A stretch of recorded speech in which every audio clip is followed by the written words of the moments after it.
د تکویر مبارکه سوره چې د قران عظیم شان یو اتیاومه سوره ده په مکه معظمه کې را نازله شوې ده 9 مبارک آیاتونه لري تلاوت او پښتو ترجمه یې لومړی آیت څخه اوري بسم الله الرحمن الرحیم د الله په نوم چې ډیر زیات مهربان پورا رحم لرونکی دی اذا الشمس كورت واذا النجوم انكدرت واذا الجبال سيرت واذا العشار عطلت واذا الوحوش حشرت کله چې لمر ونغښتل شي او کله چې ستوري بینور شي او کله چې غرونه وخوځول شي او کله چې د لاسو میاشتو بلار به وکي په خپل حالت پرې خودل شي او کله چې د ځنګلونو ځناوران بیل تورې دورا غونډه او سره یو ځای کړل شي واذا البحار سجرت واذا النفوس زوجت واذا الموءودة سئلت بأي ذنب قتلت او کله چې سمندرونه لکه د اور په شان لم بکړل شي او کله چې ساګان له جسدونو سره یو ځای کړل شي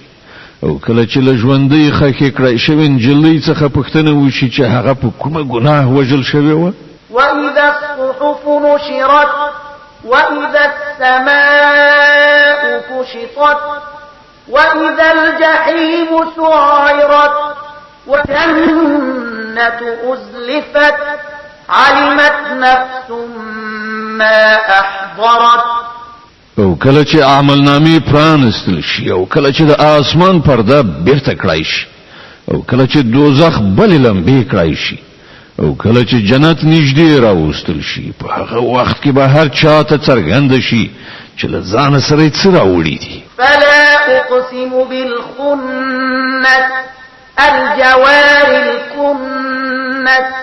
والليل اذا عسعس والصبح إذا تنفس إنه لقول رسول كريم ذي قوة عند ذي العرش مكين مطاع ثم أمين نو نه زه قسم کوم پر اوختونکو او په پټه خوځیدونکو ستورو او په شپه چې زی او راځي او په سهار چې کله هغه څرک وایي دا په واقع کې د یوستر رسول یعنی پرختي وینا ده چې د ډیر قوت لرونکي د عرش د څښتن په وړاندې لوړه مرتبه والا ده ما غلطه د هغه حکم منل کیږي هغه د ډاډ وړ ده وما صاحبكم بمجنون ولقد رآه بالأفق المبين او اې د مکه خلکو ستاسو ملګری لیونای نه ده بشک هغه پیغام را وړونکی په روښانه فضا کې لیدلای دی وما هو على الغيب بضنين او هغه د غیب د اسرار او د علم رسولو په کار کې بخیل نه دی وما هو بقول شيطان رجيم او دا د کوم رټل شوی شیطان وینا نه ده فأين تذهبون بیا تاسو کوم په لور ته ځئ إن هو إلا ذكر للعالمين لمن شاء منكم أن يستقيم